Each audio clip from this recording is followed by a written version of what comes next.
We finally got gameplay of Tears of the Kingdom, and man, I am so hyped. The game is actually looking really good. Actually, it's looking a lot better than what I thought it was going to be.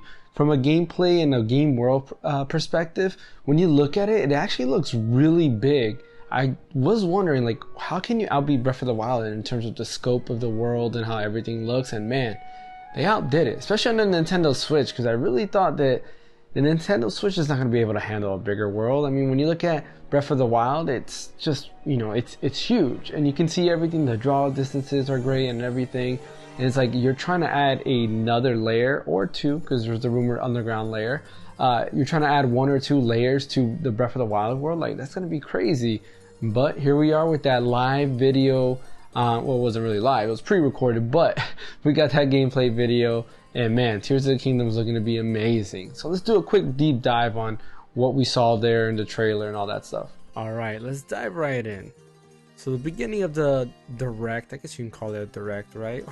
I don't know what you want to call it, but the beginning of it, he opens up, Eiji Onuma opens up saying that Tears of the Kingdom is ready, meaning that it's completely done, it's straight up ready to be sold. But of course, I'm sure because of logistics and all that stuff, they're going to hold off till the actual release date. I mean, honestly, it would be awesome if they did a Metroid Prime thing and just be like, hey, the game's available now digitally, and you got to wait to get it physically, because I'm going to be buying the copy multiple times. I'm not sure about you guys, but I will be buying it multiple times. I have to buy it for myself, plus my kids and all that. So yeah, Nintendo's going to get a little bit of money out of me. But yeah, it goes straight in. We're here at Hyrule. You have Link riding on the horse. I'm assuming it's not Epona, it's just some random horse, because it's not brown, really. What is a color brown, but it doesn't have the white hair or anything like that. And he has that get up with the green outfit and stuff like that, the cool outfit. I mean, I think it's dope. I really like that outfit. I hope there's like a backstory to it. It's not just, hey, something happens, he wakes up and that's just all he has there.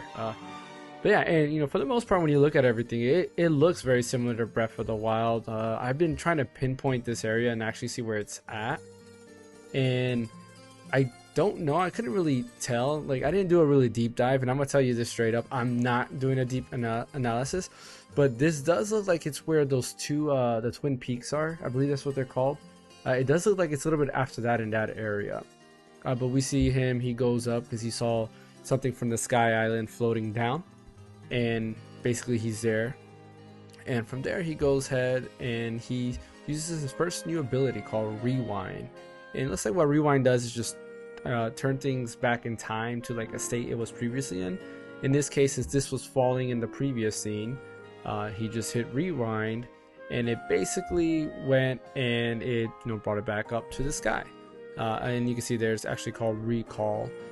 So I'm sorry, my face is covering it, but it's called Recall there. So pretty neat technique. It's nice to see that we're gonna have new abilities. It looks like it's not from the Sheikah Slate, but instead from the hand, I would assume.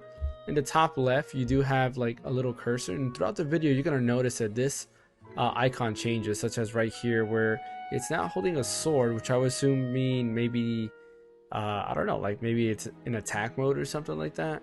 But in the scene, if we speed it up a little bit, he's going to utilize something called Fusion, or Fuse, I believe it's called. So he picks up the tree branch. Let me see. Let's pick it up here. It's, basic combat against one of the new enemies. So it's pretty interesting. And, shout out to everybody out there doing theories. I've been watching them, and they did call them the, what was it called? The Zonai. I believe they were saying they're part of the Zonai. And sure enough, you can see that what was picked up there was the Zonai charge. So they're pretty spot on. I love watching the theories like from Zeltech and all of them. Not a lot of people are like, well, it's just Zelda. There's no actual lore or timeline. Nah, there's a lot of lore and timeline in Zelda, and I love keeping up with that stuff. But here he goes ahead and he's using Fuse, and he fused the boulder with the tree branch that he had. So I'm assuming that that's all the icon is basically this is just a fuse icon, which is like a master sword with like a, I don't know, like I guess it's supposed to be a light up top or something like that. But yeah, looks pretty cool there. And then he goes ahead and battles these two Zonai, I don't know what you want to call them, like Zonai things. That's a bad name for them. But yeah, he goes and battles them, and durability is a little bit better and so forth. So over here he just shows off, I'll rewind it a little bit more. He shows off with a long stick he can go ahead and you can also fuse this pitchfork and make a different weapon. So now you have a longer pitchfork, I guess you can say, which is pretty cool.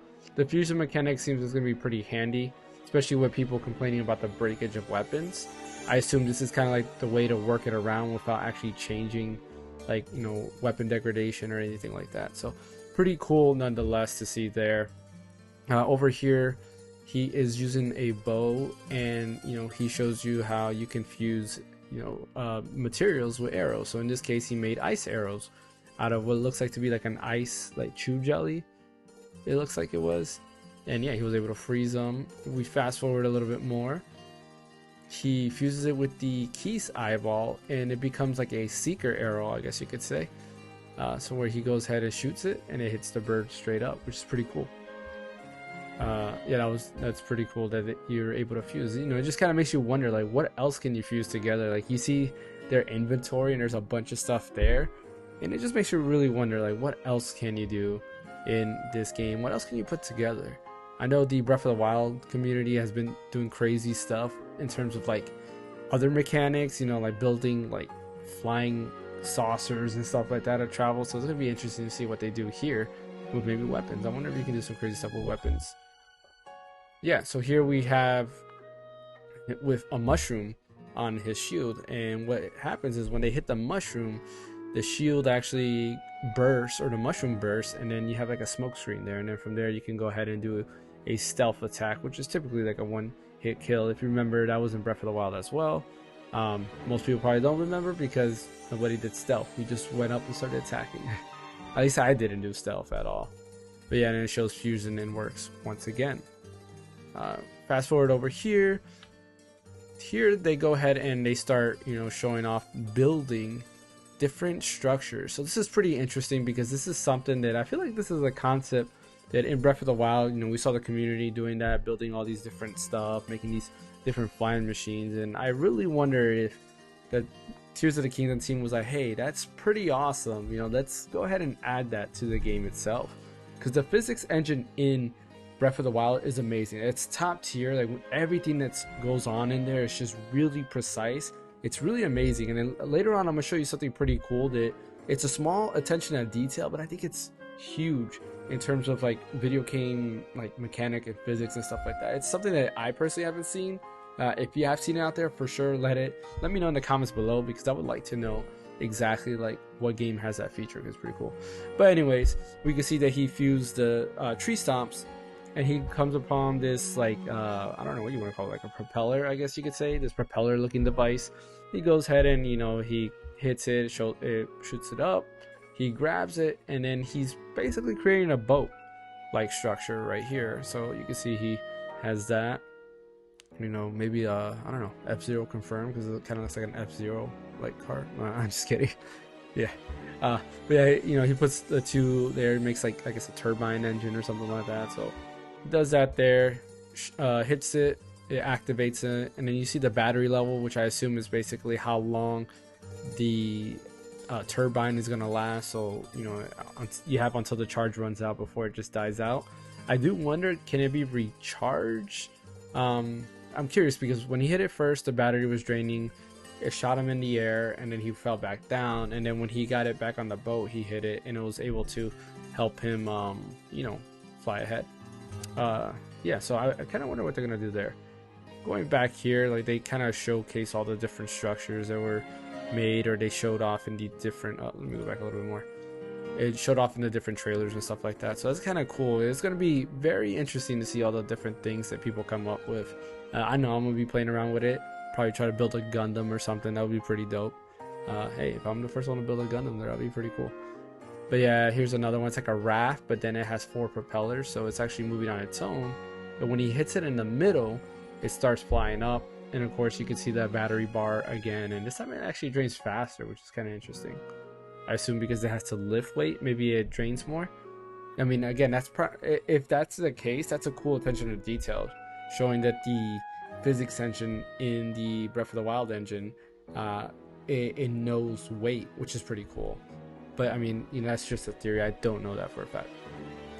But here we're seeing Ascend, which we've seen in trailers before. Ascend just allows you to go ahead and go through the top of a structure. So it's a kind of a neat way to quickly go on top of things. So in this scene here, for example, he's going to go inside that cave and get to the top of this little hill that's there, or whatever you want to call it, a mountain, I guess. Not really a mountain, it's not that big. But yeah, so he goes here, looks up, presses the sand, and then you can see like a loading screen.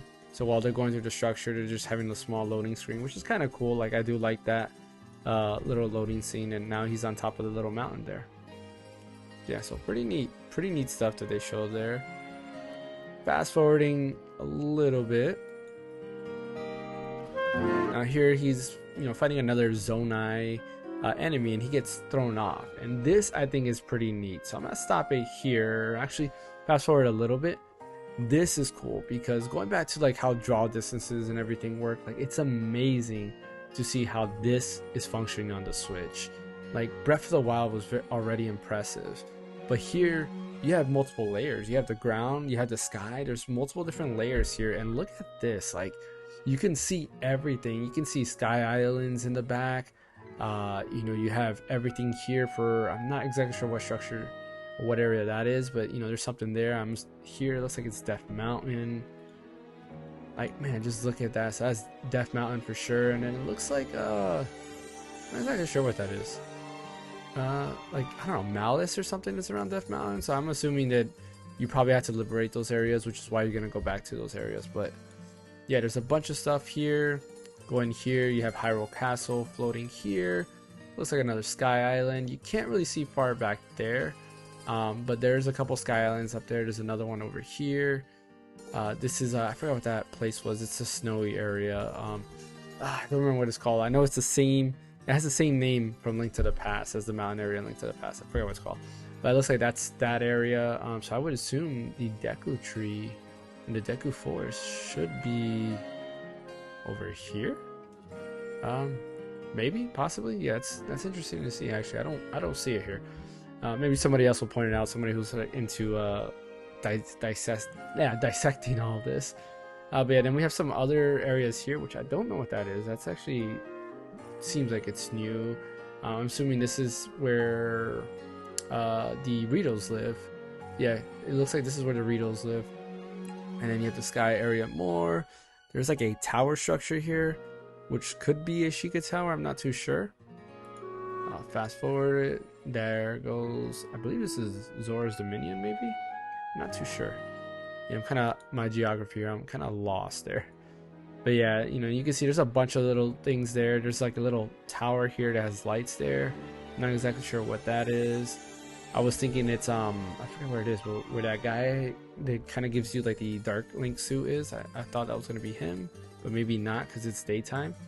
There's more Sky Island structures, and actually if we back up a little bit here, you can see one of those symbols that we've seen a lot throughout the game and throughout all the other trailers and things like that. So like, this is interesting. Like, I'm really interested to see what these are going to do, how they're going to play into the story of this game. So yeah, but here we are. So it's just showing how we're descending, and of course you can speed up, kind of like Fortnite or like Warzone or anything like that, which is pretty cool. But this part here is amazing. He drops down, and look, the water splashes and rain and like water drops fall right on top. Like, you cannot tell me that is like not the coolest little bit of attention to detail there. Like, just look at that. That is cool. Like, I saw that right away. I was like, man, like, I don't think any game has done that before. Again, if a game has done that before, definitely let me know in the comments below. It might be I'm just not paying attention to it, but in this game for sure, in this trailer, I definitely did pay attention to it. And man, like, it's huge for me. I think just a small little bit of attention to detail is a big deal in my opinion there. And then, you know, just fast forwarding to the end here, they do officially announce the Switch OLED Tears of the Kingdom edition. That's something that we've talked about in the podcast before, and it's been leaked a little bit earlier. And look, there it is. It's real. Pretty cool. I would love to pick up one, but I don't think I'm picking one up, unfortunately. But we'll see. We'll see what happens there. You know, it's funny. I was watching beat 'em ups, and he already has one, which is crazy. So, you know, if you want to see how it looks in real life, check out his video there. And hopefully nothing happens to him, because I don't know how he got one super early. That's crazy. But yeah, that looks pretty cool. And then, you know, fast forwarding a little bit here, Pro controller, and there is also a case of Tears of the Kingdom. So yeah, some cool stuff that they showed off here for sure. Yeah, so what you think? Are you excited for Tears of the Kingdom? Are you gonna purchase the Switch OLED Tears of the Kingdom edition, or even the Pro controller, or even that case? I mean, the case will be pretty hot. The only downside about that case is there's no handle to hold it, so I'll stick with my current case that I have. But yeah, let me know in the comments below if you're gonna pick up any of that stuff.